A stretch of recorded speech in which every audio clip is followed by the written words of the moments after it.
शिलाई special tips नवीन स्टुडंटसाठी शिलाई रिलेटेड टिप्स आपण पाहत आहोत, ज्या खूप उपयोगी येतील। याआधीचा व्हिडिओ नक्की बघा। तर सुरुवात करूया आपल्या व्हिडिओसाठी आणि पार्ट 2 साठी।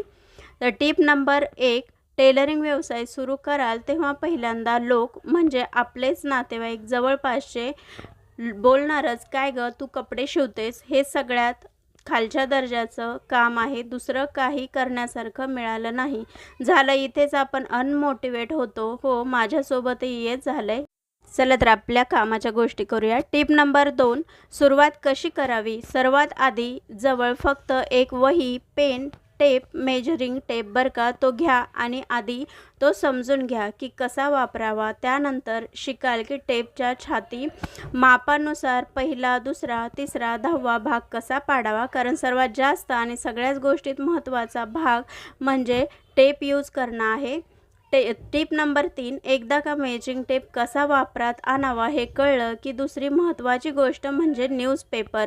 जुने न्यूजपेपर घ्यायचे आणि तो फोल्डेड असावा। उभा फोल्डिंग बाजू आपल्याकडे करावी आणि टेप कुठून कितपर्यंत 2, 3, 4, 5, 10 सेंटीमीटर कुठे येतं, कसं माप घ्यावं, कितपर्यंत किती सेंटीमीटर येतं हे शिकावं। टिप नंबर 4, टेप यूज करणं कळलं, टेपनुसार सेंटीमीटर कशाला बोलतात हे कळलं, न्यूजपेपरवर प्रॅक्टिसही झाली। आता पुढे अजून एक स्टेप आणि नंतर टेलरिंग शिकायला काय करायचं, सेकंड हँड शिलाई मशीन कुठे मिळते का बघा आणि पहिलं सेकंड हँड मशीनचा वापर जोपर्यंत व्यवस्थित तुम्ही शिकत नाही तोपर्यंत नवीन मशीन घ्यायच्या नादी लागू नका।